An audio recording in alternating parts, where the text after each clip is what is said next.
Welcome back to MrJayDM, and in today's video we're going to talk about the solution for the head gasket problem I'm having with the 98 Honda Odyssey. Some of the comments, people are saying that the head gasket's backwards or upside down, but it's not possible to put the head gasket, well, I guess it is possible, but if you do put it upside down or backwards, none of the holes line up. So I couldn't even get the head bolts in if the gasket was upside down or backwards. So that's not what the issue is. Either the head is warped or it has like a crack in it. It looks like oil is coming from the rear bolt on that side. I guess maybe there is a crack in the block and oil is coming up through the head bolt, or the head itself is warped, or it's both. I don't know. But if you watch my videos on the sludge Accord, that car was drove overheating for a long ass time, and plus it was full of sludge, and I recommended to the owner to just go ahead and replace the engine, but he wanted to try to save a buck and put a head gasket on, and it was good for about a week or two, but then he had the same problems. So with that in mind, I told the owner of the Odyssey that we should go ahead and just replace the engine, because it had been driven for a good 20 minutes overheating. So who knows what's wrong with this engine. There could be all kinds of damage that is unforeseen, but again, the owner wanted to try to save a buck and just put a new head gasket on there, and obviously that did not fix it. There's other issues that I couldn't see visually, so we are where we're at right now. We should have just replaced the engine from the beginning. So with all that being said, let's get started. JDM F23a. We picked this up a while ago, not that long ago, a week ago, and we're going to put this in the Odyssey. So because I only have a couple hours, I'm just going to start disconnecting all the wiring and everything that is connected to the chassis and the engine up top. I'm going to leave the axles and all the stuff on the bottom for a different day. I'm also going to drop this out of the bottom just because of how the dash sits over the engine, and everything I've seen on the YouTubes says dropping it from the bottom is much easier. So we are going to attempt to do that. Looks like we're going to have to take the intake manifold off either way, just because of where that mount is right there, and then the intake manifold is on top of it, so that'll probably be easier anyway. So I guess we're going to get started with the wiring, this mess over here and then over there, and just start disconnecting all the vacuum lines and everything else.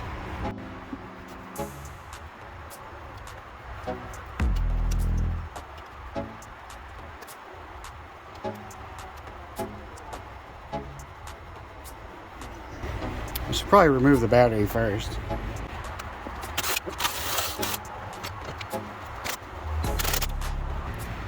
This thing is being a pain in the ass.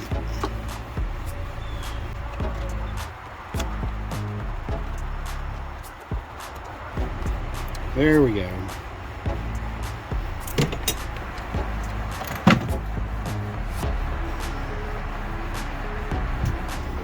We are going to have to remove the battery tray.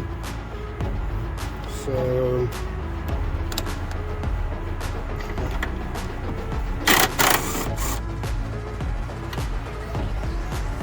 there's a 10 mil to hold the AC line bracket and some of the wiring harness.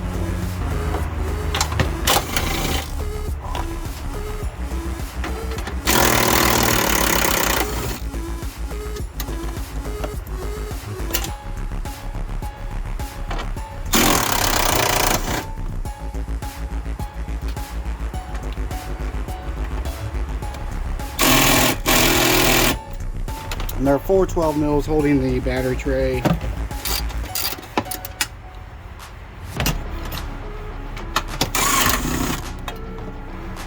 Need to remove the overflow just because it mounts to the battery tray on this bracket. I'm gonna need to remove the radiator anyway. Then we have this bracket right here that there's a couple 12s, but we'll deal with that once we get the radiator out. Here's another reason why I'm dropping it out from the bottom, just because this is all welded to the frame, and this would be in the way of trying to get the transmission out, because the transmission actually slides under the frame rail here. So I just think it'd be so much easier to drop it from the bottom.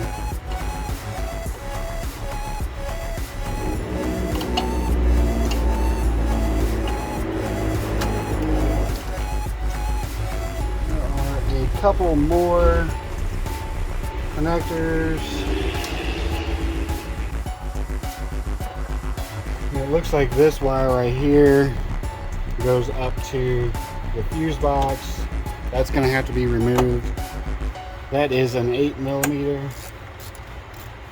I could not get that off with the Phillips head, so I'm glad they offer the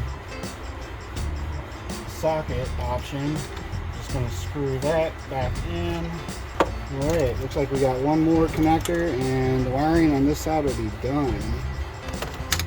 Alright, all that wiring is done. We still have the starter bolt, the starter power. That looks like a 12mm. Yeah, maybe it's a 14. No, it's definitely a 12. Yeah, right now the weather is we turn the AC on during the day, and at night we gotta turn the heat on, but I've been trying to avoid turning the heat on just because my heater is natural gas, and right now gas is just so expensive. I mean, it's crazy how expensive gas is right now. So I wake up breathing cold air and it makes my throat hurt. Can't get that thing off. There's also the ground wire that mounts to the transmission. That looks like a 12mm. Well, it is definitely not a 12. It's a 10mm.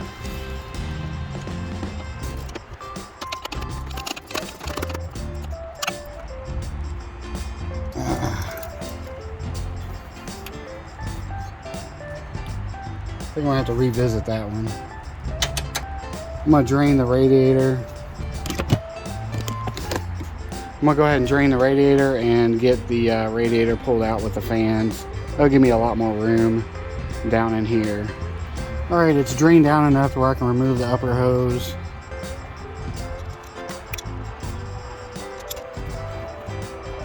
We got 2 fasteners here, and then on the radiator tie downs, 2 on each side. But we're gonna remove this, and I think I'm gonna remove the fans separately from the radiator.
Alright, we got the radiator fans removed.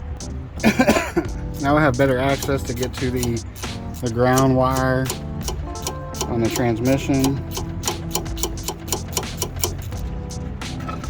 And we're done with that. And there's all that, the ground wire.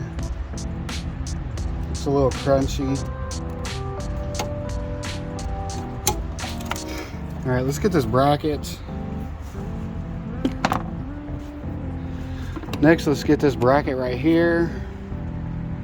I think there are a couple 12 mils that are up underneath here.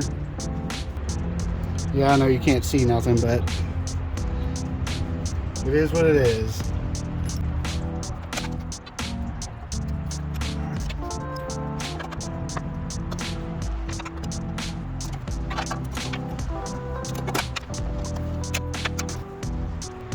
It's a super awkward location.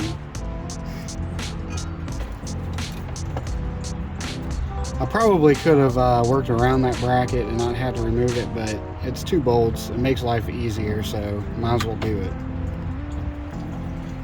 Alright, let's start working on the exhaust manifold.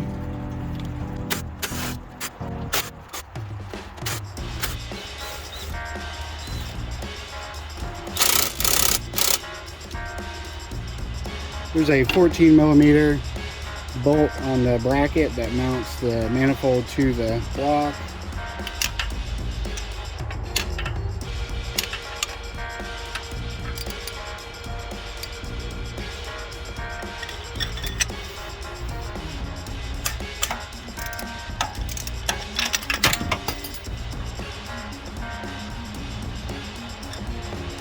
Alright, we got that out.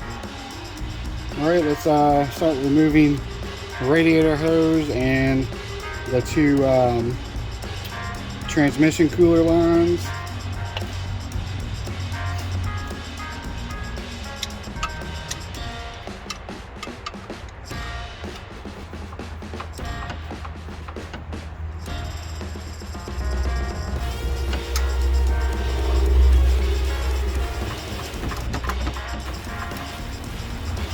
Alright, now we're able to pull the radiator out, and I think I'm going to stop right here.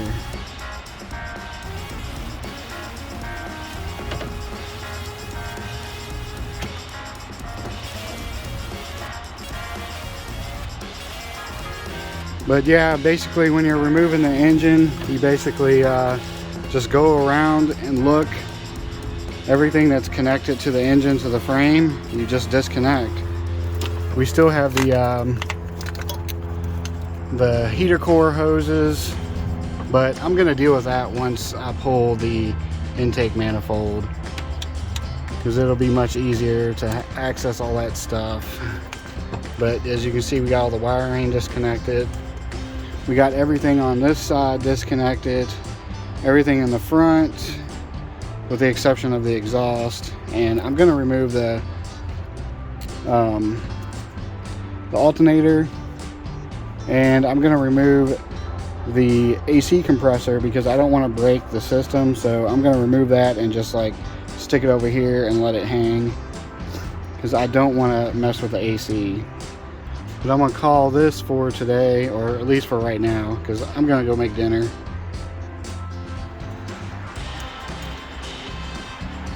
Alright, now we're going to work on getting all this side disconnected, everything over here. We're going to start with the alternator, the power steering, and then just work our way around. Vacuum lines, fuel lines, and the throttle cable. Alright, we're going to get this alternator removed, and then the power steering pump.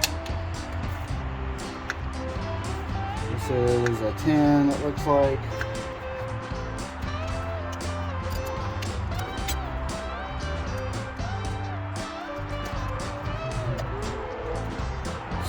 Let's go ahead and remove the alternator. Let's go ahead and remove the power steering pump first.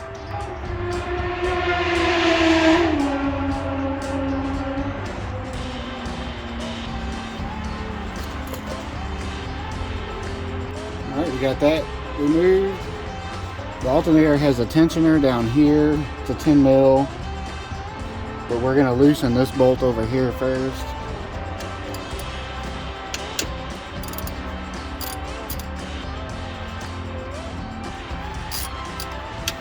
Now we'll get the tensioner loose. And there is a bolt up underneath here that faces this way that holds the tensioner. We need to get that. I think that's a 12. Alright, we got that loose. Now we're going to remove the bolt from the tensioner. Alright, here's the tensioner mechanism, basically.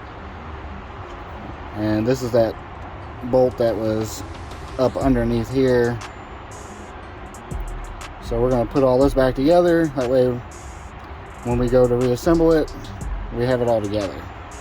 Now we can remove this top bolt.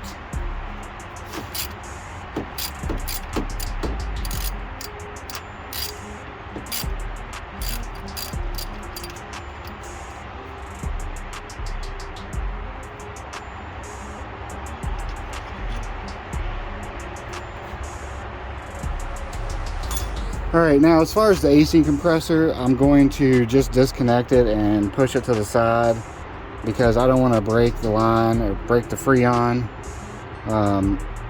Although it probably does need to be filled, but we're pushing winter time. I'm not really worried about AC. If the owner wants to deal with that another time, I will, but that's not part of my job right now. There are 4 12mm bolts. You got 2 on the top and then 2 down here at the bottom. Because the compressor's staying with the car, the electrical connector is not that important, but I feel like disconnecting it might save some trouble in the future. Top 2 bolts are the same size. The bottom 2 bolts may be the same size, I don't know. And it appears all the bolts are the same size. This one's a little gross. It needs to be cleaned up, but we'll do that before we reinstall it. Alright, we have a ground wire here that goes from this mount to the frame rail. So I need to remove that. I'm going to go ahead and remove this front mount. We have a long bolt down here and then 3 right here. 1, 2, 3. These 3 are 14, and then the one down here is a 17.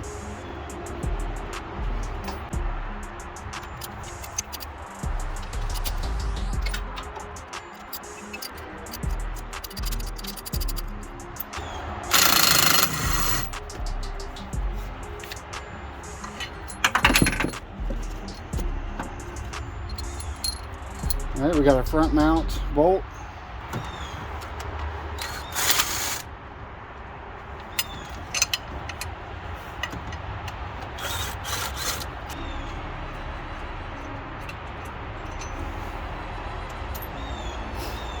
Alright, we got our other bolts. The bottom bolt, the one that goes down here, is the longest one. We got our mount bracket out. Alright, and I'm going to take the intake manifold off to drop the engine, just because I'm going to remove this front traction bar, but I'm not going to remove the rear frame, subframe or whatever, and the intake manifold sticks over it. So we're going to remove the intake manifold completely. So we need to get the distributor off, and the wiring, the fuel rail, all the wiring, and the throttle cable before we can attempt to even do that. Plus we have a hose right here connected to the head that we need to remove as well.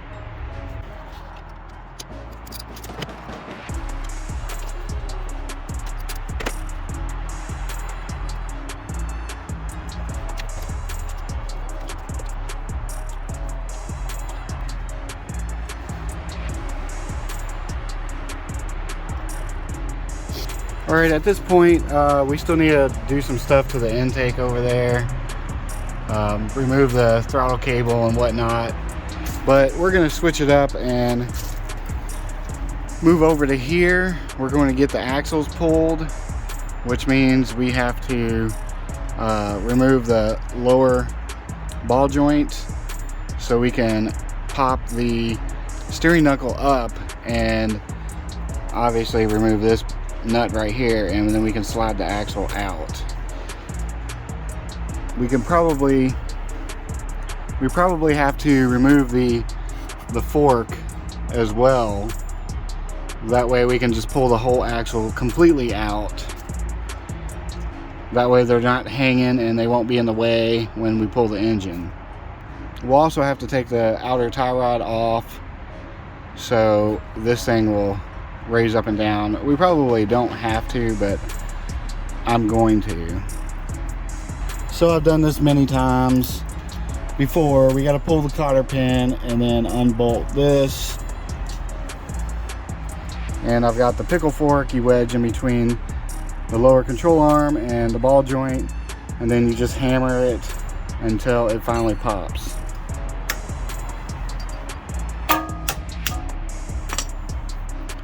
Sometimes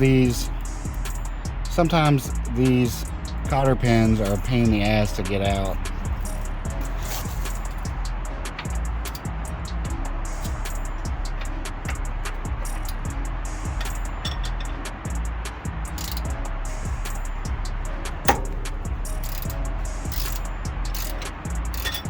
Next, we're going to remove the bolt from the axle.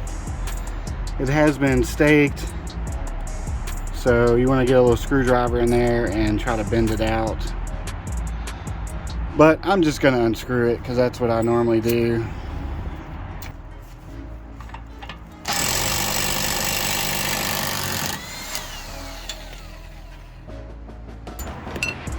Kitty. All right, now we're going to separate the ball joint right here.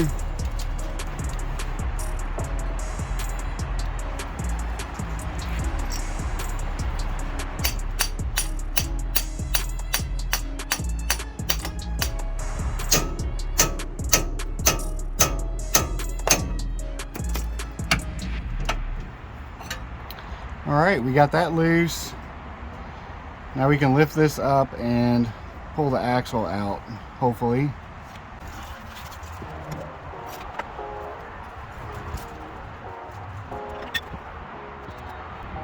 We are definitely going to have to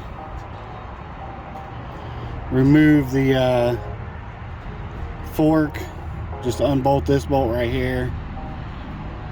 That way we can slide the axle out.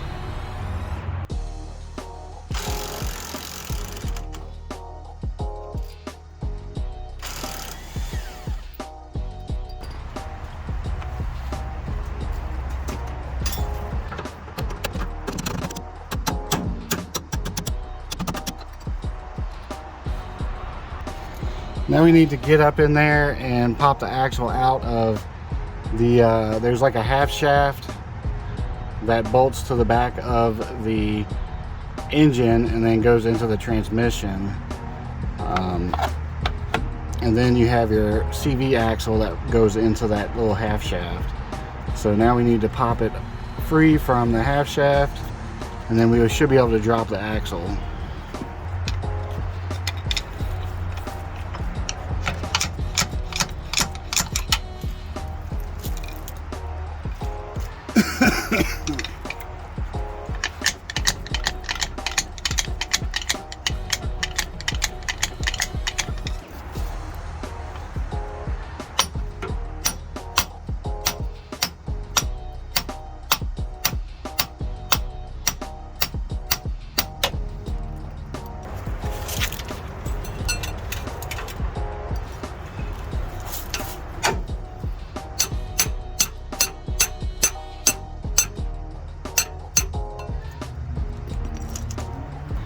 Alright, we got the axle out, and now we got to pop this axle all the way down, drop that out, and then we can get the other side.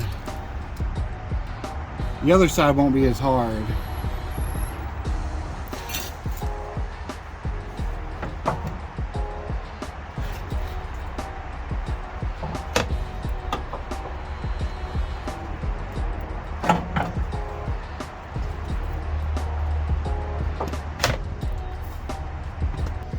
Alright, I'm going to do the other side, but I'm not going to record it, so we'll pick back up once I get that done. All right, next we're gonna remove all these plastics so we can drop down the subframe, the front subframe, or traction bar thing, if that's what you want to call it. We'll have to unscrew that bar. There's 2 bolts right there to get. But all these plastics have these little screws or the little push-in things that we got to pop out. I'm not going to record that just because it's common sense. All right, we got the plastic all off.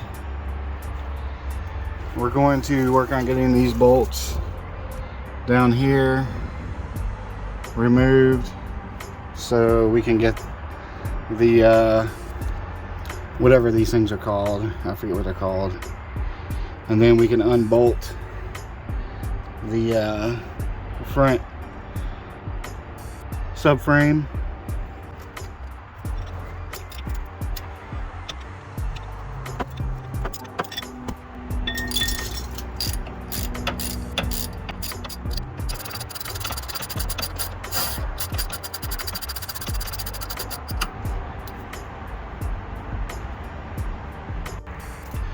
All right, we got both the bars removed.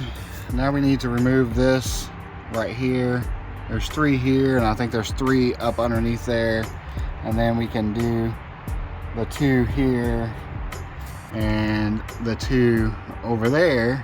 And then this whole bar right here will drop down and we'll be one step closer.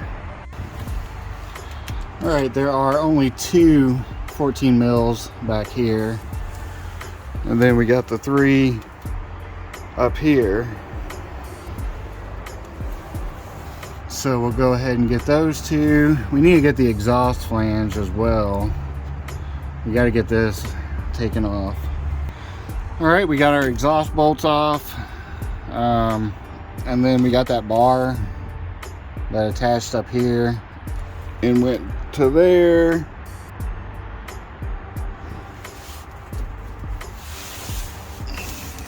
The only thing left are these 2 bolts and those 2 right there, and then we can drop this whole bar down.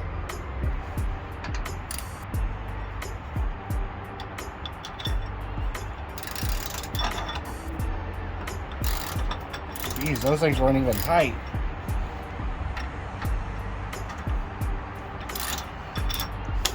Well, that's pretty crazy.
The only thing really left is the fuel line, the throttle cables, and the rear mount. And of course, these 2 mounts. But what I'm gonna do is I'm gonna put my engine hoist over here. I'm gonna hook it up and I'm gonna slowly drop it down once I get the mounts released. But I'm losing daylight and I'm tired, I'm hungry, so I'm going to be done for the day and we'll pick back up tomorrow. Alright, it's like 2 weeks later. My wife's grandmother died and we went to the funeral, and then we all caught COVID, so Actually, it's about 3 weeks later. So I had COVID for the past 2 weeks. The third week, or I guess the first of the third week, we had to deal with the funeral and all that stuff because my wife's father had just had surgery, and so we had to deal with a lot of the funeral stuff. I mean, not all of it, but we spent a lot of time dealing with that. So anyway, we're back here on the Odyssey. This will be in the same video. I got to remove this hose right here. It's the heater hose. It goes to the heater core, to the firewall. I went ahead and removed the exhaust manifold, as you can see, because I need to get my hands up in here. We've got a couple bolts. There's one right here where my finger's at. And then we got two right here that will get the T-bracket disconnected from the engine transmission. And I probably need to get that bolt up there so the whole T-bracket comes loose, and then we can slide the engine forward a bit and drop it down. But I need to get that hose up there, and that's what I'm working on right now. Alright, well, that hose leaked everywhere, all over me.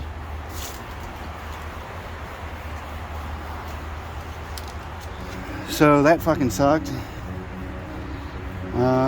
But oh well, we got that disconnected. We need to get a new piece of cardboard that's dry so we can get the T-bracket bolts. But we've got all the connectors, everything disconnected from the firewall and the engine transmission. Yeah, that sucked. Alright, we got our new cardboard. Still dripping a little bit, but it is what it is. Let's get these two bolts here and the one right there. Then we can get the T-bracket loose. And we also got to get the transmission cable. I almost forgot about that. Let me go get the tools for that. We're going to go ahead and get the transmission cable first. We got to remove this plate right here. It's this whole section here. We got a bolt here, here. And it looks like there's one back here. Maybe one up there too. Alright, we got the cover off. There were two 10 mil right here. We had a 12 and a 12 and 3 12s. There goes the 12, 12, and 12, and then the two 10s were in this right here. But now we need to get this 10 mil right here so we can get the linkage off. And it has like a little metal thing on it that you gotta pry these little fingers off to get the bolt out. I'll show you once I get it done. Alright, you can see where I bent out these little pieces right there. Now we can get the 10 mil off. This might give you a better view of what I was talking about. These little flaps, they fold up on the side of the bolt to keep it from backing out. Now we just slide this piece off.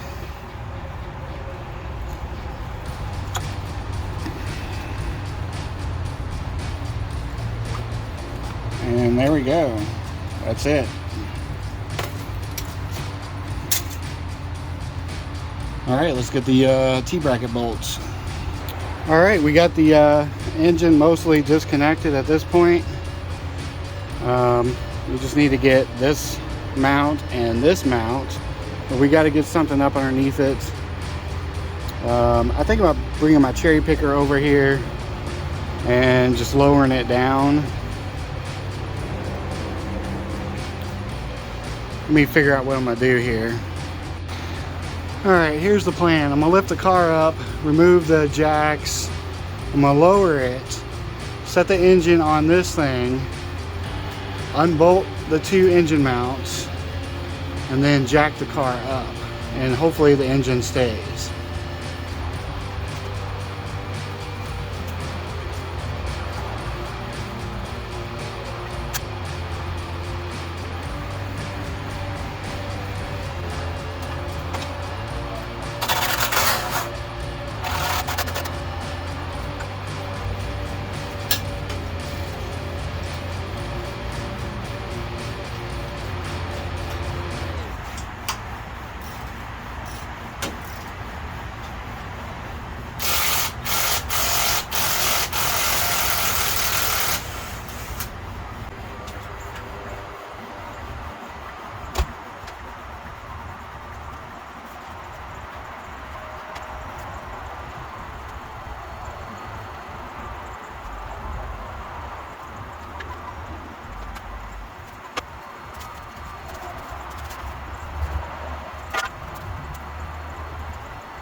Alright, so my jack won't raise up high enough to slide the engine out. So I'm gonna have to put it on jack stands and then get some 2x4s to put under the jack, or I guess under the arm. That way I can get it up higher to slide the engine out. But everything, it came out really smooth. It was a lot easier than the D series. D series is a pain in the ass for some reason. Yeah, I'm gonna continue. All right, we got a little spacer. Let's try this out.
All right, super sketchy, but it worked.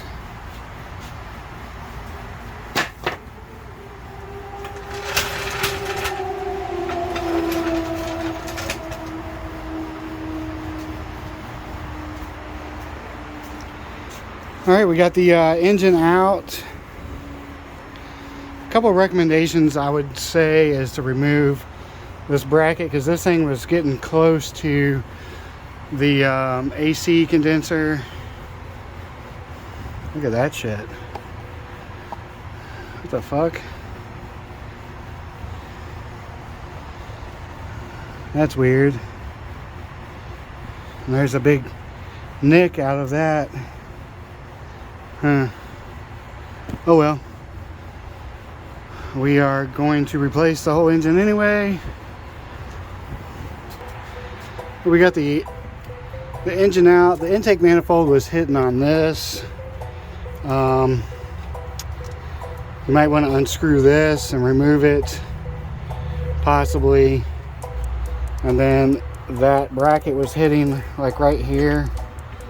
Luckily it didn't hit this, but it was hitting here and getting stuck on this lip. But overall it was pretty easy. Went pretty smooth.